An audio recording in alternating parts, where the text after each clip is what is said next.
Thank you and welcome to the webinar regarding business interruption coverage. Today I have Cindy Moulton and Michael Hawash, two top-rated super lawyers here based in Houston, Texas. And today we're just going to dive deep into what it is that people may be missing out on that are business owners, and how they can really benefit from utilizing someone that knows kind of the laws and the regulations and rules. And so to get started, Michael and Cindy, thank you for joining us. Just curious if you could catch us up on a little bit of background about where you guys came from and how you got to where you're at today. Yeah, so I'm Cindy Moulton. Nice to meet everyone. I've been practicing law in Houston for over 30 years, and I've had my own firm. I represent a lot of individual entrepreneurs, physicians, mid-level businesses up to multinational companies such as Merrill Lynch. And I've been doing that for a long time. I love it. And there's a lot that's come out of this coronavirus pandemic that I think you could benefit a lot from legal advice. And we're going to focus today on business interruption insurance. And there may be other things that flow from that. Michael and I have worked together. We've known each other almost 30 years. And we've been working together on a number of cases over that time. Right. And I'm Michael Hawash. My career path has been similar to Cindy. I've been practicing law since 1993. When I first got out of law school, I worked for a number of larger law firms, primarily representing insurance companies. So I would represent Lloyd's of London, I would represent Allstate, I would represent a number of other insurers. And then in 2008, I left the big firm practice and opened up my own law firm. And since that time, I've mainly been suing insurance companies. So now I tend to, instead of representing the insurance company, I tend to represent the policyholder. Well, in fact, I always represent the policyholder now. So I know a little bit about business interruption insurance, which is obviously what we need to talk about during this particularly horrible pandemic. Thank you so much. And just to get started, since some of the business owners that will be listening in and tuning in on this webinar may not even know what business interruption insurance is, so could one of you break it down and simplify what that even is? Sure.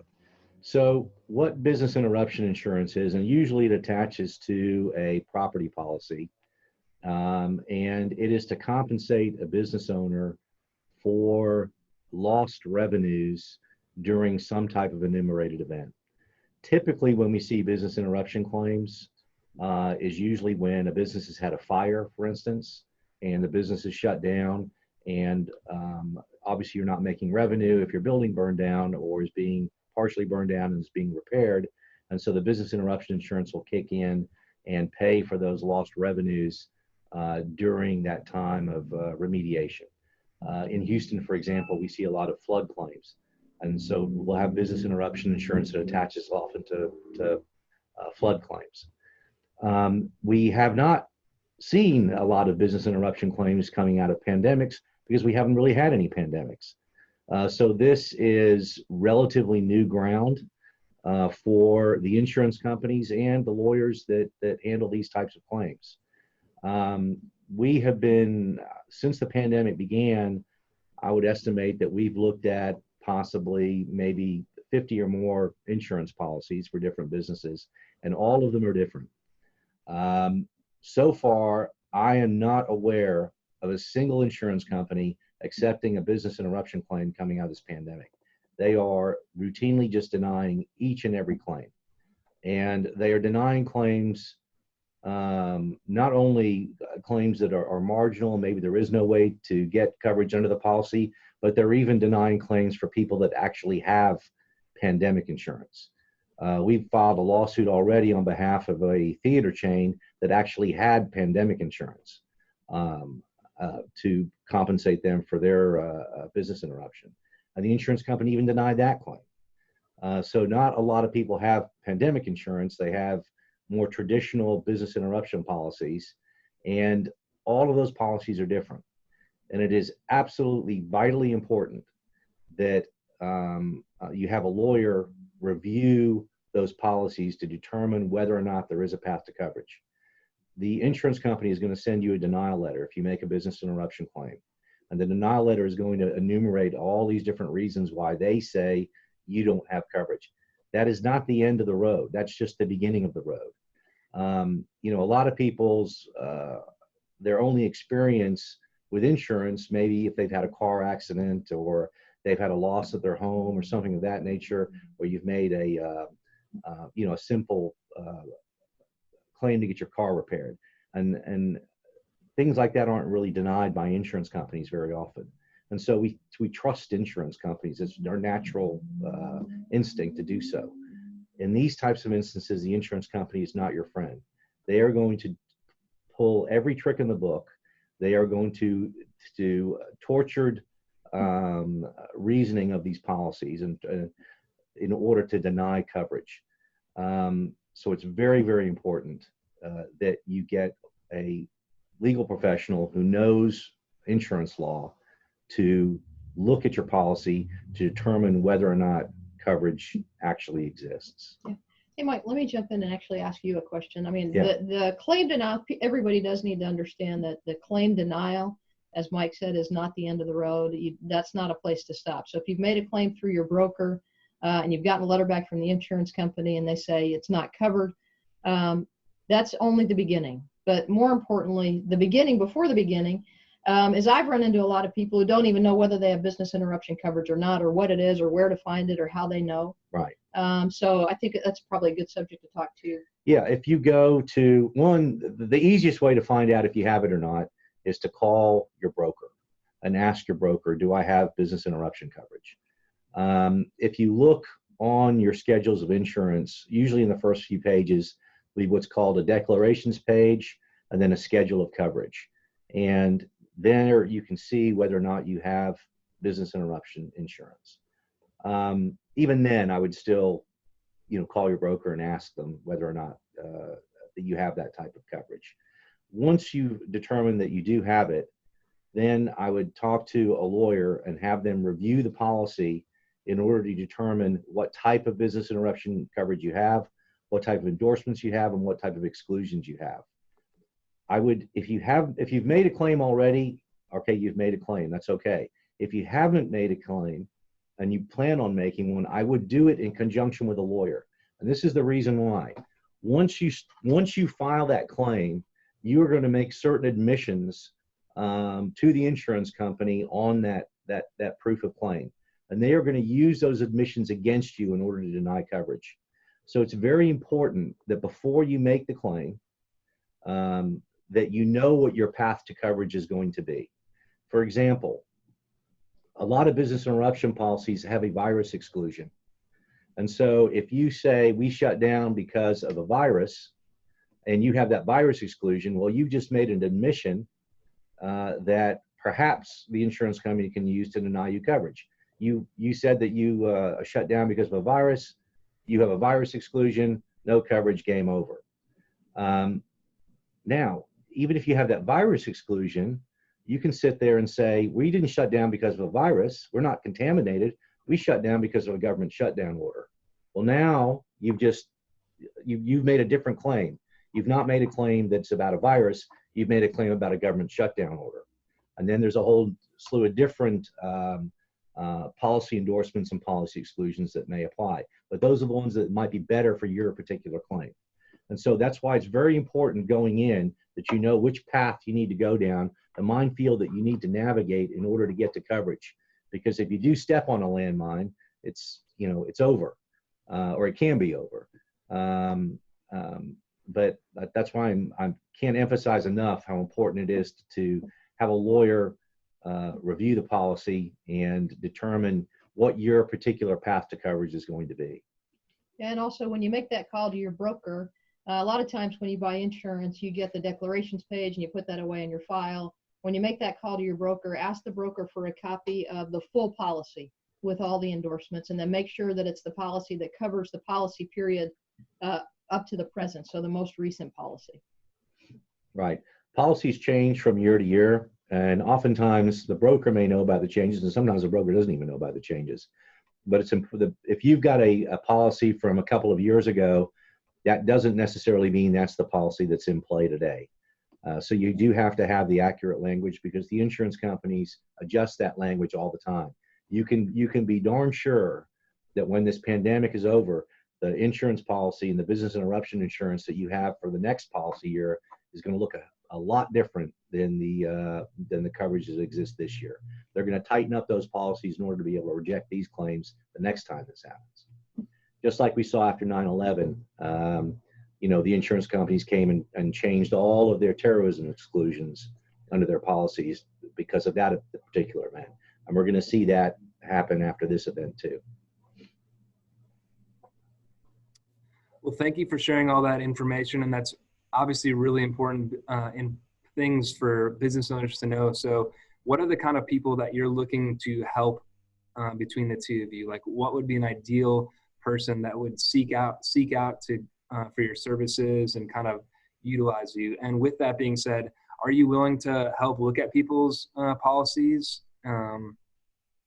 Sure. I mean, we will look at anyone's policy for free in order to determine whether or not there's a path to coverage. And if we'll let you know whether or not we think that we can help you, and what your path to coverage is. And then if you want to engage us, then we can talk about an engagement going forward. But for us to look at the policy and determine whether or not we think that we can get you coverage, we do that at no cost. That's an initial consultation.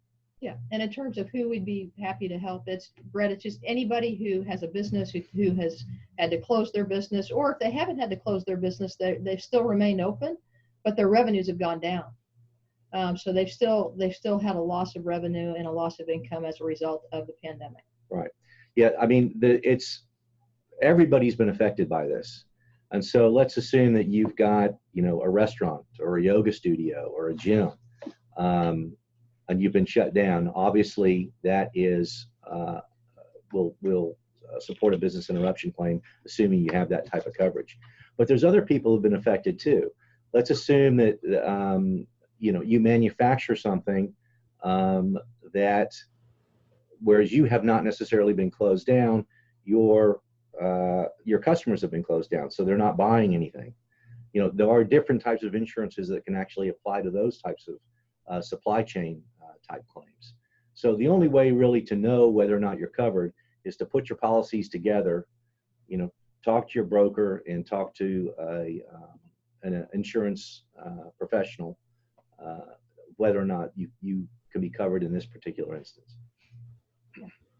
And anybody on this call or on the Facebook page, Brett, just send them our email address, and they can email the policy over to us, to Mike or me, and we'll be happy to look at it and we'll respond to them and let them know our thoughts on whether or not they have some form of coverage under the policy, and we'll go from there. Yeah. And we're trying to turn these things around within a few days of getting the policy. Obviously, we've got other lawyers that work for us who can assist us in interpreting these policies, but generally we can turn around in, I would say, less than 72 hours on whether or not coverage exists. So this is something that we can do rather quickly. That's awesome. And thank you guys so much for, sharing your life's work to bear and benefit the people that have businesses that are also the thing that likely they're the most passionate about in life. So with that being said, and you guys offering this service for free, typically would the engagement be on an hourly basis or a contingent fee basis? Because I know people want to know like how it is, like the cost that you guys incur, meaning time that you spend on these cases, like how is that going to be reciprocated on your behalf? So there's different ways that we handle those types of engagements, and it usually just depends on what the client wants to do. And so we can be engaged in 3 different ways. We can do it on a traditional hourly engagement where we're paid by the hour. We can do it on a strict contingent fee engagement where we just take a proportion of whatever recovery we get.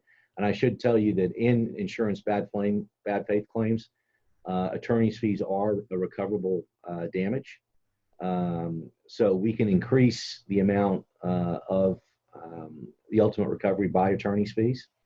And then we'll also do things on a mixed both contingent and hourly. So for instance, we might do it at half hour. Some clients would like us not to take such a big portion of the recovery, so they'll pay us a reduced hourly rate and then a smaller kind of kicker at the end of the case if there is a recovery. So Brett, there's a lot of flexibility there, and it's really going to depend on, we want to do the thing that's best for the client in terms of their ability to pay, what they're trying to accomplish, the size of their claim. So we'll evaluate all those things, Mike particularly will, and then he'll sit down with the client, and if they do have a claim and they want to move forward with it, try to get to the best fee proposal that works for them and their business. So thank you so much for sharing that. And so from the time that you guys get these documents into your hands and you start reviewing them, typically what is the amount of time that a business owner can actually expect to receive payment from maybe a claim that you guys end up winning? So unfortunately, this is going to be a long road. The wheels of litigation do not spin very fast, and sometimes it seems like they're hardly turning at all. And the problem that we're going to have is we only have so many courts, and we're going to have tens of thousands of these types of claims that are going to all be filed all around the same time. And so handling all of these claims is going to be administratively difficult for the courts. In Harris County, for instance, where we are, it's difficult to get a case to trial right now still because of Hurricane Harvey. Hurricane Harvey backed up the courts, flooded the courthouses downtown, put everything on the back burner, and it was months before we could start resuming having jury trials again for a number of reasons. And so it was difficult to get a case to trial. We're starting to get rid of that backlog. And now all of a sudden we're hit with this pandemic. And so it is going to be difficult to get a case to trial. Okay, are these cases going to be tried? Probably not. 95% of all cases settle. But what forces the insurance company to settle is an impending trial date. The insurance companies are completely and utterly unreasonable. And then all of a sudden, when they're staring in the face of having 12 people look at what they've done and decide whether or not it was proper or not, then they get real interested in throwing some money at you in order to get the case resolved. So typically what you're going to see is a case where the insurance company is actually going to talk about realistically settling the case within about 30 days of a trial date. So how long is it going to take to get that trial date? In Harris County, we try to get cases to trial within 18 months. Whether we're going to be able to do that, given what has happened and what has occurred, the courts still haven't opened up. And if we have a second wave of this, they could shut down again. So it's going to be difficult to get money quickly. Now, if it is determined that the insurance company denied a claim in bad faith, in other words, they had no reasonable basis to do so, consequential damages do become available to the insured, which means if you lost your business because you didn't get your insurance claim paid, that becomes a consequential damage. Now, to get there, you have to jump through a lot of legal hurdles, but those types of damages are available in some instances. Hopefully nobody on this call is going to get there, but that's something that to consider if that does indeed happen because the insurance company didn't do what they were supposed to and live up to the policy language. Fred, also just in terms of your timing question, there have been a number of class actions filed as well. There's going to be some multi-district litigation. So there's going to be a lot of case management going on now because there are so many of these claims. We're going to be looking at claims on an individual basis, which means that would be outside the class context. But there are already a number of those cases on file, and there's already been a sort of the beginning of some multi-district litigation. And it just takes time. Right. And it's important to talk about the MDL, the multi-district litigation, because there is a push by some lawyers in the nation to have all of these cases all consolidated into one court or maybe a couple of courts under the claim that there are common issues that need to be determined in all of these cases. There is some truth in that. However, There is also a lot of truth that everybody's claim is different. Everybody has sustained different types of damages by this loss. Not everybody's policy reads the same. They're all different. And in my mind, most importantly, insurance is a creature of state law. It is not a creature of federal law. So if you have some judge in the Northern District of Illinois deciding what a policy in Texas means, it may not be the same interpretation because the Texas insurance code is different than the Illinois insurance code. And the case law that is developed around insurance policies in Illinois is different than the case law that is developed in Texas. So I think, is it possible that we're going to have an MDL that pulls all of these cases into another, a federal court in another state? It is certainly possible. I think it's more likely that we may see an MDL maybe in each state under each state's insurance law.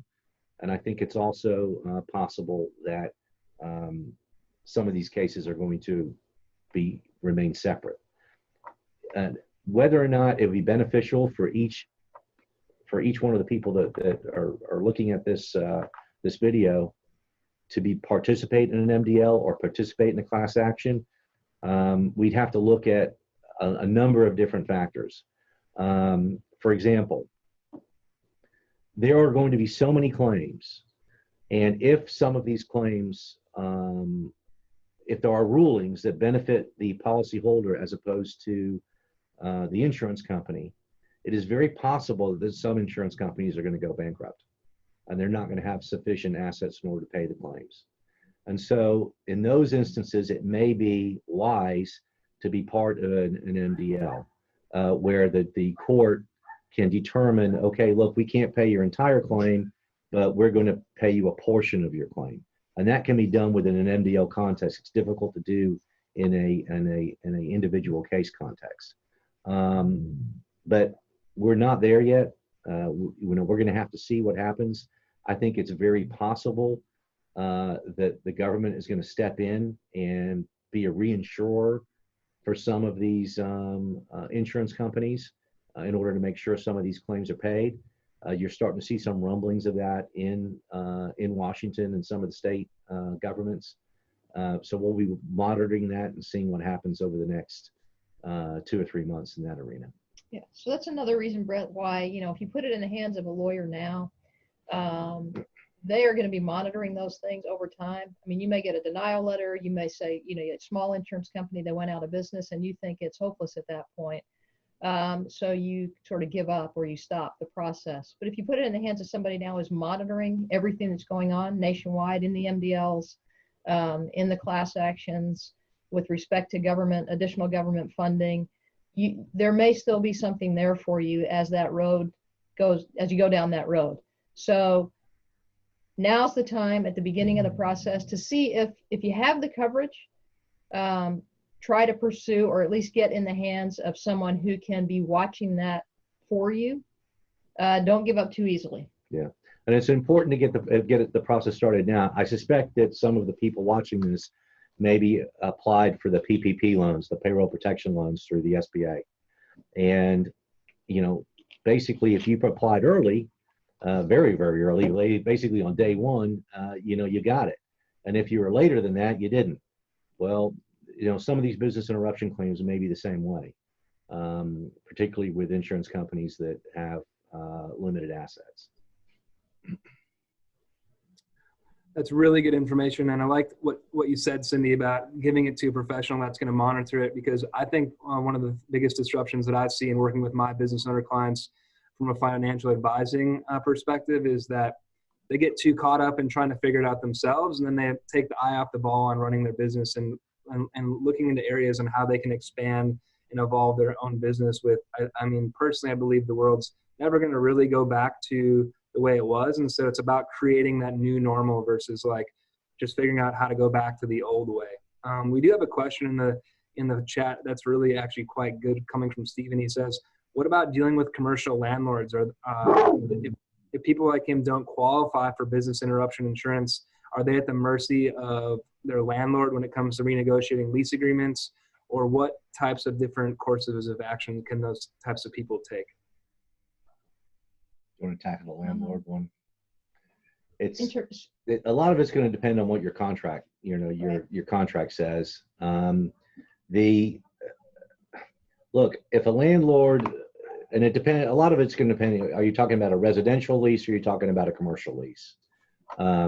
If you're talking about a commercial lease right now, most of the people that we are talking to and assisting with renegotiating their commercial leases, the landlords are actually being somewhat reasonable because they know that in this economic downturn that we're also experiencing, they're not going to be able to get another tenant into that space.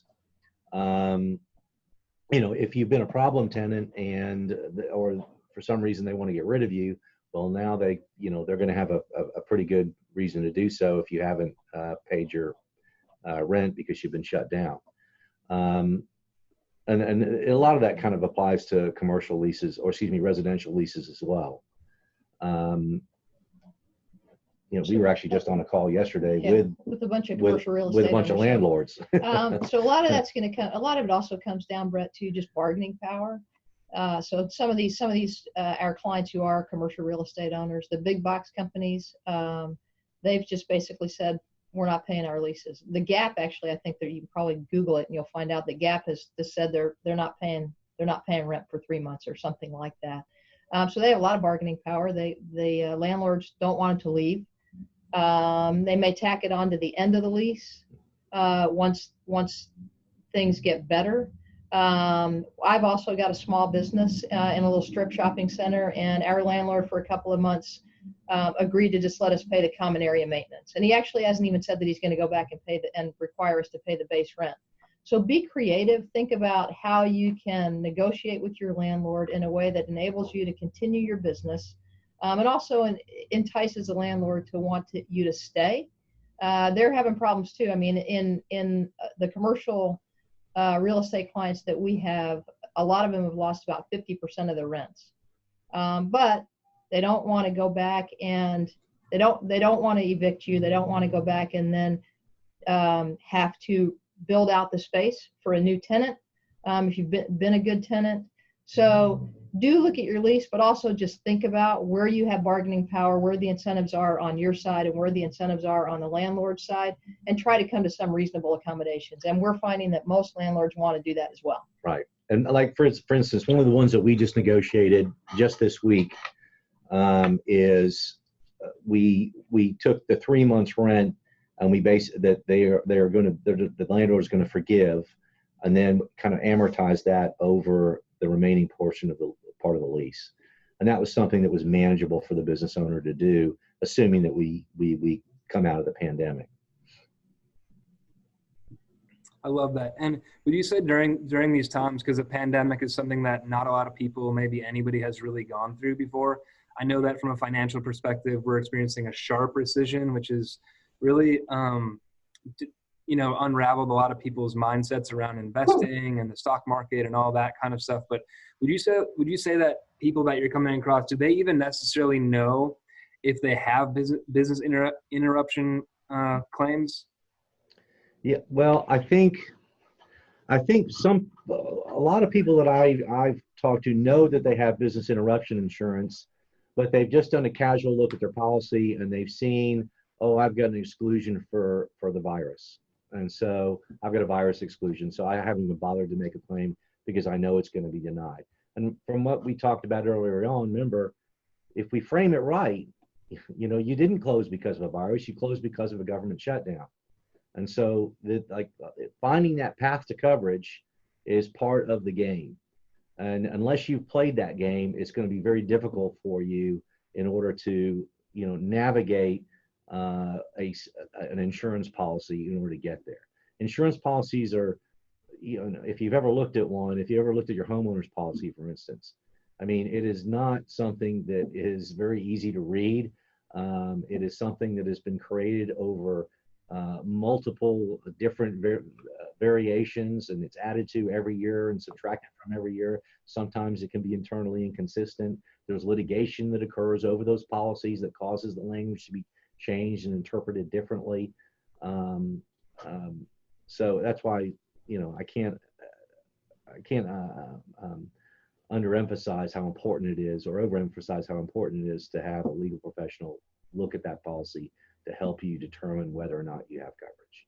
And don't, and also don't go to someone who is going to say, well, I'll look at the policy for you and have, but you got to pay me for, 2 or 3 hours of work in order for me to interpret the policy. There are going to be lawyers out there, such as Cindy and I, who will look at it for you for free. So if you have a regular attorney who you go to, make sure that they were going to do that for you for free before you pay them to interpret your insurance policy.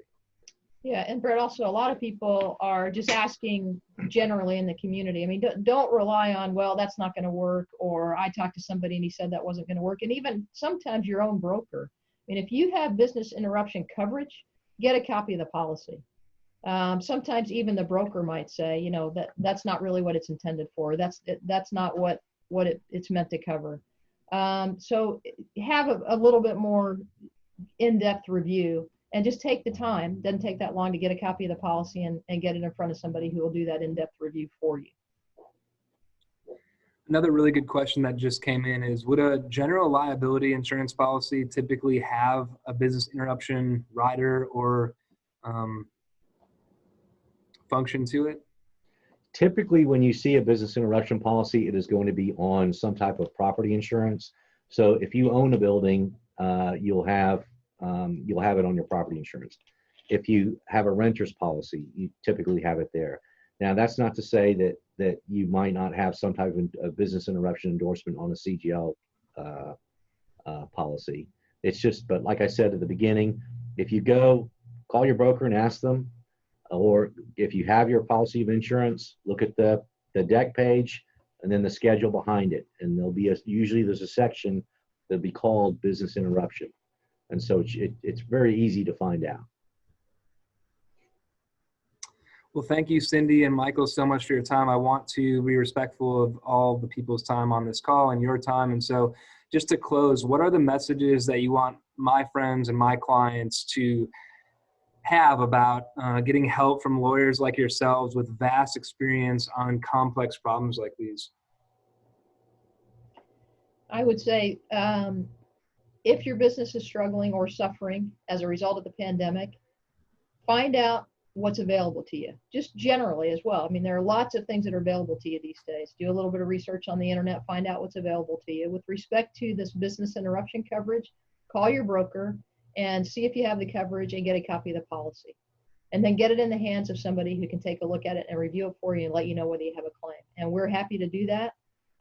If you just scan the policy in and email it to us, we're happy to do that for you. Absolutely. And I think it's important to do that now rather than later. There's going to be a lot of lawsuits filed, and there's going to be some decisions that are made in the near future, and you want to be ahead of that curve. Okay, thank you so much for your time. I really respect and appreciate you guys tuning in here today. And thank you.